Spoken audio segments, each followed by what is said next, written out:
ఈసారి కీర్తన గ్రంథం 80వ కీర్తన 15వ వచనం చదువుకుందాం. అందరూ బైబిల్ తెరవండి.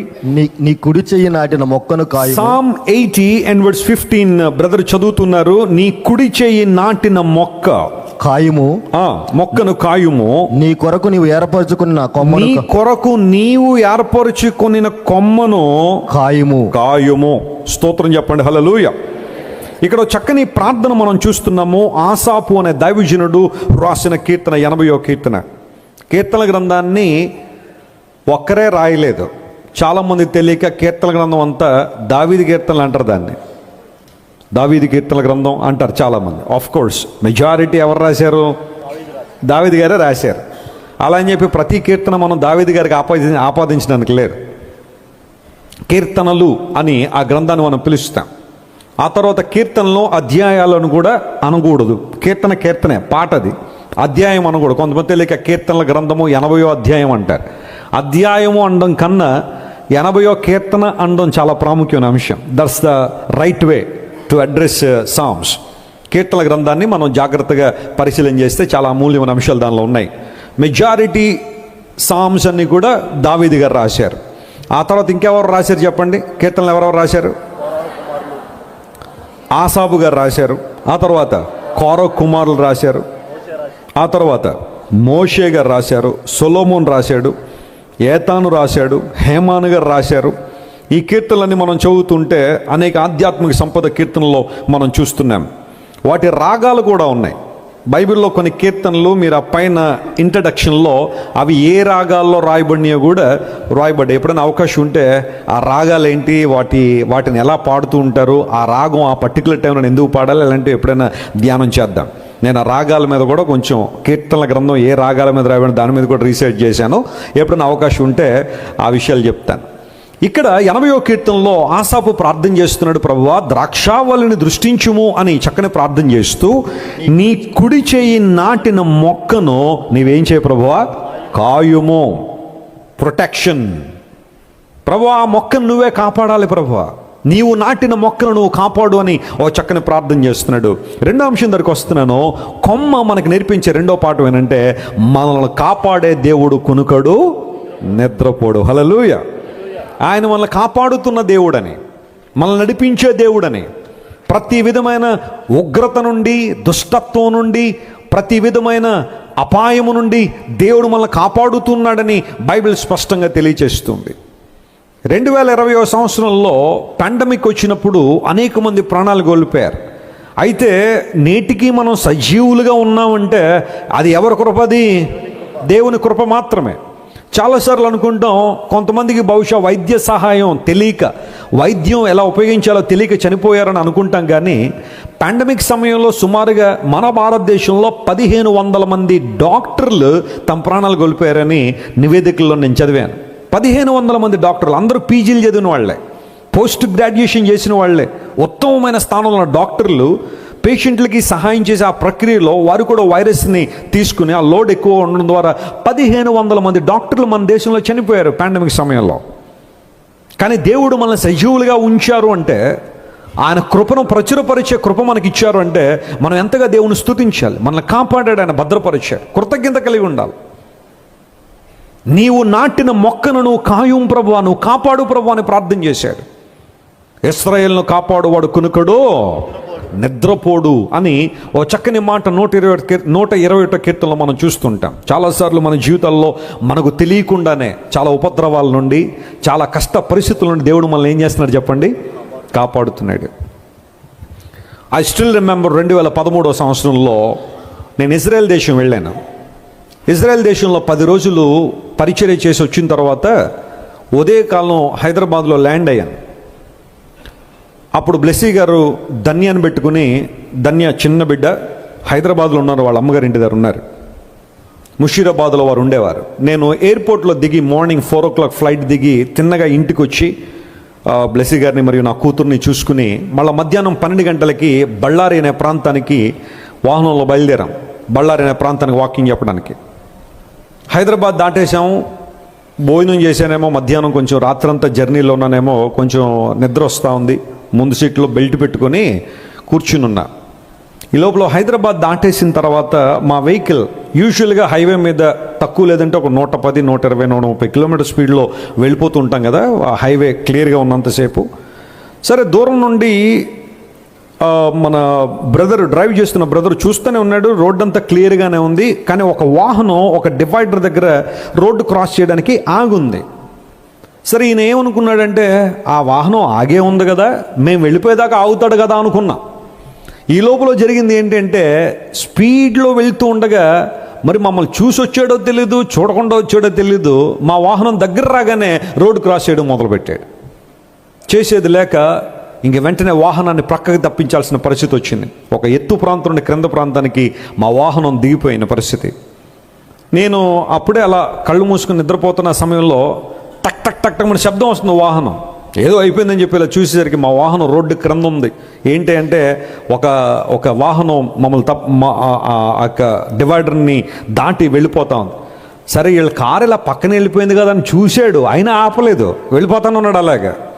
ఆ తర్వాత మరలా మేము ఒక జేసీబీని తీసుకొచ్చి, ఏదో వాహనం తీసుకొచ్చి ఆ కారును బయటికి తీసి అదే కారులో బళ్ళారి ప్రయాణం చేసుకుంటూ వెళ్ళాం.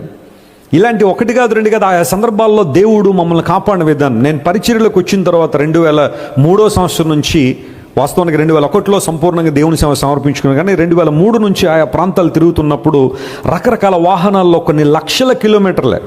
నా జీవితం సగం జీవితం కారులోనే గడిచిపోయిందని చెప్పడానికి నేను ఏమాత్రం సందేహించిన. అనేక ప్రాంతాలు సువార్త ప్రకటించడానికి వెళ్తున్నప్పుడు ఆ కారులోనే అలా ప్రయాణాలు, రాత్రులు ప్రయాణాలు, పగటి వేళ ప్రయాణాలు, మంచుల్లో ప్రయాణాలు, వర్షాల్లో ప్రయాణాలు, మరుటెండల్లో ప్రయాణం చేసేటప్పుడు వేసవి కాలంలో చాలామంది అనుకోవచ్చు ఏసీ కారే కదండి అని. ఏసీ కార్ అయినప్పటికీ కూడా బయట ఉన్న వేడిమి లోపలికి రావడం ద్వారా సాయంకాలం ఒక మీటింగ్కి వెళ్ళాల్సిన ఆ పరిస్థితికి వచ్చేసరికి తీవ్రమైన హెడ్ఏక్ వచ్చేసేది. మరలా కాసేపు రెస్ట్ తీసుకుని మరలా వాక్యం చెప్పే పరిస్థితి. 2 గంటలు చెప్పేవాడు వాక్యం. ఆ సందర్భాల్లో 2 అవర్స్ వాక్యం చెప్పిన తర్వాత మళ్ళీ అందరినీ కలుసుకుని ప్రార్థన చేసి ఎప్పుడో రాత్రి 1-1:30 రూమ్కి వెళ్ళేవాడిని. ఇలాంటి పరిచర్యలో దేవుడు ఎన్నో ఉపద్రవాల నుంచి, ఎన్నో కష్టాల నుండి, ఎన్నో ప్రమాదాల నుండి దేవుడు కాపాడి ఈ రోజున సజీవుల లెక్కలో ఉంచాడంటే ప్రతిరోజు నేను దేవుని స్తుతిస్తాను. ప్రభువా, నా జీవితంలో ఇన్ని ప్రయాణాలు, ఇన్ని డిఫరెంట్ మోడ్స్లో నా ప్రయాణం అంతట్లో కూడా నువ్వు తోడుగా ఉండి కాపాడవు ప్రభువా, నీకు స్తోత్రాలని ప్రభువుని మహింపరుస్తూ ఉంటాను. నీవు నాటిన మొక్కను కాయం ప్రభువా. అనేక సార్లు అపవాది నీలో ఉన్న విశ్వాసాన్ని దొంగిలించాలని నీ మీద రకరకాల అటాక్లు చేస్తూ ఉంటాడు. రకరకాల దాడులు నీ మీద జరుగుతూ ఉంటాయి.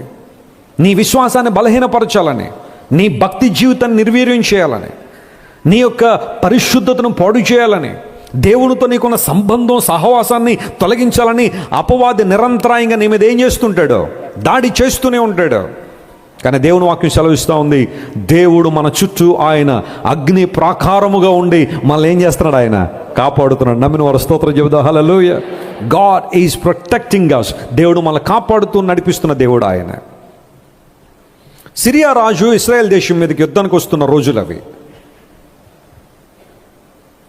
ఒక్కొక్క ప్రాంతంలో సైన్యాన్ని మోహరిస్తున్నాడు, కానీ విజయం సాధించలేకపోతున్నాడు సిరియా రాజు. రివ్యూ మీటింగ్ పెట్టుకున్నారు, ఎందుకు ఇలా జరుగుతుంది, మనం ప్రతిసారి ఓటమి పాలవుతున్న, ఏంటి కారణం అంటే అందులో ఒక ఆయన అన్నాడు, సార్ మన ఆర్మీది తప్పేం కాదు, మనకున్న యుద్ధ నేర్పరితనం చాలా గొప్పది. అయితే ఇశ్రాయేల్ దేశంలో ప్రవక్త ఒక ఆయన ఉన్నాడు, ఆయన రాజుగారికి అన్నీ చెప్పేస్తున్నాడు. ఆయన ఇదిగో ఈరోజు సిరియా రాజు ఆ ప్రాంతానికి వస్తున్నాడు, జాగ్రత్తగా ఉండండి, రేపు ఆ ప్రాంతానికి వద్దాం అనుకున్నాడు, జాగ్రత్తగా ఉండండి అని మన మూవ్స్ అన్నీ కూడా ప్రవక్త ముందుగానే గుర్తించి ఆ ఇశ్రాయేల్ రాజుకు చెప్పేస్తున్నాడు. కాబట్టే అతడు తనకున్న సంపదనంతా కాపాడుకుంటున్నాడు, తన ప్రజలను కాపాడుకుంటున్నాడని సిరియా రాజుకి వర్తమానం అందింది. అప్పుడు ఆయన అన్నాడు, ఇకపై మన టార్గెట్ రాజుగారు కాదు, ప్రజలు కాదు, ఆ ప్రవక్తను తీసుకొచ్చేయండి అన్నాడు. ఎందుకోసం అంటే ఆయన్ని కనుక తీసుకొచ్చేసారంటే ఇంకా ఆయన ఏం చెప్పడు కదా, అందును బట్టి మనం ఈజీగా వాళ్ళని జయించవచ్చు కదా అనే ఆలోచన. సరే, వీళ్ళందరూ కూడా బయలుదేరారు. ఎలీషా గారిని పట్టుకోవాలని అందరూ కూడా రథాలు వేసుకుని రథములతో పాటు వచ్చేసి ఎలీషా గారి ఇంటి చుట్టూ మోహరించారు. పనివాడు ఉదయాన్నే లేచి ఒక్కసారి అలా తలుపు తీయగానే ఇంటి చుట్టూ ఎవరున్నారు, సిరియా సైన్యం ఉన్నారు, దేవుని సేవకుని తీసుకెళ్ళడానికి. కొంచెం కంగారు పడ్డాడు పనివాడు. ఎందుకోసం అంటే ఇప్పుడు సేవకునితో పాటు ఎవరు తీసుకెళ్తారు, నన్ను కూడా తీసుకెళ్ళిపోతారు. ఒకవేళ ఏదైనా కారణాల్లో సేవకుండా వదిలిపెట్టేస్తారేమో, కానీ నన్ను మాత్రం ఏం చేయరు, వదిలిపెట్టరు. మా అమ్మ అప్పటికే చెప్తుంది, రే వెళ్ళకరా, సేవకుల దగ్గరికి వెళ్ళకరా అంటున్నా. నేనే సేవ చేద్దామని వచ్చేసాను, ఇప్పుడు ఏమైపోయాను, దొరికేస్తాను అనుకున్నాడేమో, టెన్షన్ పడుతున్నాడు. కానీ ఎలీషా గారిలో ఆ టెన్షన్ లేదు. ఆయన చాలా కూల్గా ఉన్నాడు, ఆయన క్వైట్గా ఉన్నాడు. ఆయన ప్రార్థన చేసుకుంటూ ఉండొచ్చు, లేదా ఇంట్లో చాలా చక్కగా ఆయన ఒక మాటలో చెప్పాలంటే సమాధానంగానే ఉన్నాడు. ఈ విషయం పనివానికి అర్థం కాక, అయ్యా టెన్షన్ పడిపోతున్నాను, ఆ సైన్యాన్ని చూస్తూ ఉంటే చాలా భయం వేస్తుంది, నువ్వు ఒకే సైన్యాన్ని చూస్తున్నప్పటికీ కూడా మీకెందుకు టెన్షన్ లేదు అంటే, అప్పుడు ఎలీషా గారు ప్రార్థన చేశారు, ప్రభువా వీడి కన్నులో తెరవచ్చాయి, ఓపెన్ హిస్ ఐస్ ఓ గాడ్, అతని కన్నులు తెరవచ్చేయండి ప్రభు అని ప్రార్థన చేయగానే దేవుడు పనివాని కన్నులు తెరవచ్చేయగానే ఆ సైన్యానికి, సిరియా సైన్యానికి, దేవుని సేవకునికి మధ్యలో దేవుని సైన్యం ఉంది. గట్టిగా చప్పట్లు కొట్టి దేవుని మహిమపరచండి. God's army was there in between Syrian army and the man of God. దైవజనునికి సిరియా సైన్యానికి మధ్యలో దేవుని యొక్క సైన్యం ఉంది. అగ్ని రథములతో వారు తిరుగుతూ ఉంటే ఇప్పుడు ఈ సైన్యాన్ని చూసిన తర్వాత వాడు అనుకున్నాడు, ఎలీషా గారు ఎంత కూల్గా ఉండల్లో తప్పేమీ లేదు. ఆత్మీయ నేత్రాలు తెరవబడినప్పుడు, విశ్వాస నేత్రాలు తెరవబడినప్పుడు, ఎలీషా చుట్టూ దేవుడు ఎంత ప్రాకారాన్ని వేశాడో చూసినప్పుడు పనివాడు ధైర్యం తెచ్చుకున్నాడు.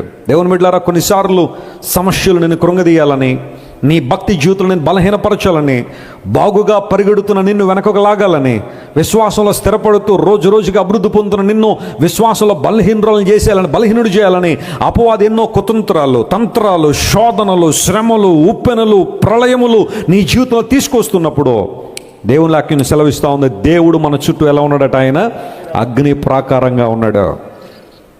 ఆత్మీయ నేత్రాలు తెరవబడి దేవుని యొక్క ప్రొటెక్షన్ మనం గుర్తించగలిగితే దేవుని ఆనందిస్తాం. అలా కాని పక్షంలో లోకసమైన పరిస్థితులను చూసినప్పుడు ఆందోళన రావచ్చు, భయం రావచ్చు, ఇబ్బందులు రావచ్చు. ఈరోజు ఎటువైపు నీ దృష్టి ఉంది? వేటివైపు నీ కన్నులు నిలుపుతున్నావు? ఒక సమస్య వచ్చింది, నీ జీవితంలో కష్టం వచ్చింది, దాన్నే తలుచుకుని ఆ కష్టాన్ని చూసుకుని కృంగిపోవడం కన్నా ఆ కష్టాలను అధిగమించగలిగే శక్తిని నిరంతరాయంగా నీకు ప్రసాదిస్తున్న దేవుడు, నిన్ను ప్రొటెక్ట్ చేస్తున్న దేవుడు, నిన్ను కాపాడుతున్న దేవుణ్ణి నీవు అంగీకరించగలిగితే గొప్ప కార్యాలు చూస్తావు. ప్రభువా నీవు నాటిన కొమ్మను నువ్వేం చేయ ప్రభువా, కాపాడు నాయన. పౌలు మహాశయుడు ఒక రాత్రి వేళ ప్రార్థన చేసుకుంటా ఉంటే దేవుడు మాట్లాడుతున్నాడు, పౌలా నువ్వు కైసరు ముందు నిలబడాలి అన్న స్వరం వినబడింది. మనందరికీ తెలుసు, అప్పటికి పౌలు గారు ప్రయాణంలో ఉన్నాడు. ప్రయాణం అంతా సరిగా సాగని పరిస్థితుల్లో దేవుడు రైట్ టైంలో పౌలు గారికి ఒక చక్కని వాగ్దానం ఇచ్చాడు, you are going to stand in front of Caesar, కైసరు ముందు నిలబడతామని. ఆ వాగ్దానం అందగానే పరిస్థితులు కొంచెం ప్రతికూలంగా మారడం ప్రారంభించాయి. ప్రయాణంలో ఇబ్బందులు వచ్చాయి. ఓడ ప్రయాణం అంతా కూడా సరిగా సాగడం లేదు. దాదాపుగా 276 మంది ఉన్న ఆ ప్రయాణము సరిగా సాగనందువలన విపరీతమైన పరిస్థితులు వచ్చేసాయి. 14 రోజులు సూర్యోదయం చూడలేకపోయారంట. వాళ్ళు కారు మబ్బులు గమ్మేశాయి. 14 రోజులు సూర్యోదయం చూడలేదంటే పరిస్థితి ఎలా ఉంటుందండి? అది కూడా సముద్రం మీద. కొన్నిసార్లు సముద్ర ప్రళయాన్ని చూస్తేనే భయం వేస్తుంది మనకి. నేను వెళ్ళాను ఒకసారి అలాంటి ఎక్స్పీరియన్స్ కూడా. సముద్రం ఉప్పొంగితే ఎలా ఉంటుందో లిటరల్గా చూశాను నేను. ఆ రోజు ఎంతో కొంత భయం అయితే వేసింది. ఎందుకోసం అంటే నేను ఒక్కడిని ఉంటే పెద్ద ఏం లేదు, నాతో పాటు బ్లెస్సీ గారు కూడా ఉన్నారు.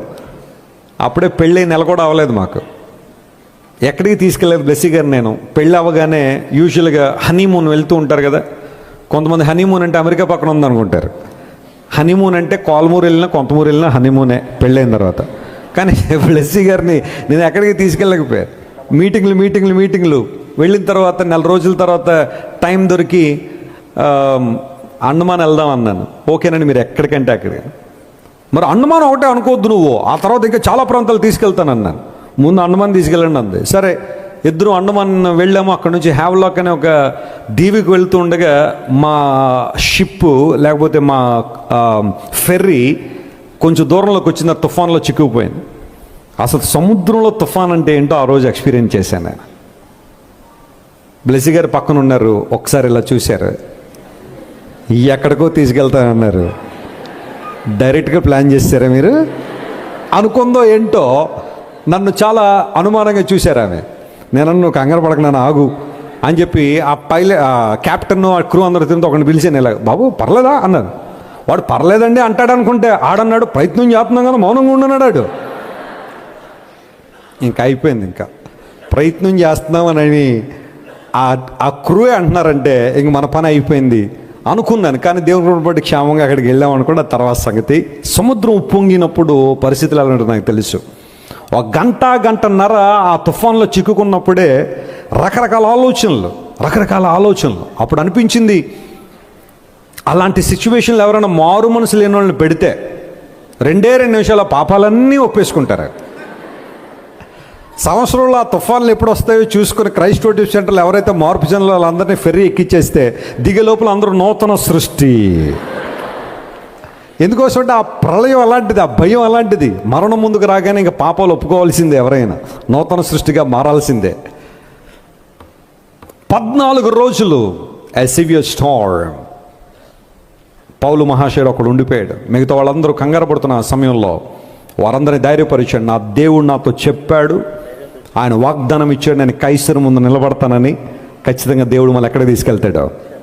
మీరు నమ్మండి, ఆ ప్రయాణంలో ఒక్కరు కూడా తమ ప్రాణాలు కోల్పోలేదు. అందరూ కూడా క్షేమంగా మెలితే అనే ద్వీపానికి వచ్చారు. అక్కడి నుంచి మరలా తమ ప్రయాణాన్ని ప్రారంభించారు. కొన్నిసార్లు when you face problems and sufferings, the enemy entices you to forget God. దేవుణ్ణి మర్చిపోవాలని అపవాది బహుశా నీకు చెప్పొచ్చేమో. నీ జీవితం ఇంకా అయిపోయింది, ప్రభు నిన్ను వదిలిపెట్టేశాడు, ఆయన అందరినీ పట్టించుకున్నాడు కానీ నువ్వు అంటే ఆయనకి ఇష్టం లేదని రకరకాలుగా అపవాది నిన్ను ప్రలోభ పెట్టచ్చేమో. కానీ నమ్ము ప్రియ దేవుని బిడ్డ, నీ దేవుడు నిన్ను ఏం చేస్తున్నాడు? ఆయన కాపాడువాడు, నిన్ను కాపాడువాడు. కునుకుడు నిద్రపడను వాగ్దానం చేసిన దేవుడు ఎప్పుడు నేను విడిచిపెట్టాడు. ఆయన చేతుల్లో నువ్వు ఎప్పుడు ఎలా ఉన్నావు? సురక్షితంగానే ఉన్నావు. Because the Bible says we are engraved in the palms of God. దేవుని యొక్క అరచేతుల్లో మనం ఏం చేయబడ్డాం? చెక్కబడ్డాం అని బైబిల్లో రాయబడి. Claim that promise. ఆ వాగ్దానాన్ని క్లెయిమ్ చేయండి, ప్రభువుని స్తుతించండి, మీ జీవితంలో కార్యాలు జరుగుతాయి. కాయబడుచున్న కొమ్మ, ప్రొటెక్ట్ చేయబడుతున్న కొమ్మ లేదా దాచబడుతున్న కొమ్మ అని లేఖనాల్లో మనం చూసాం.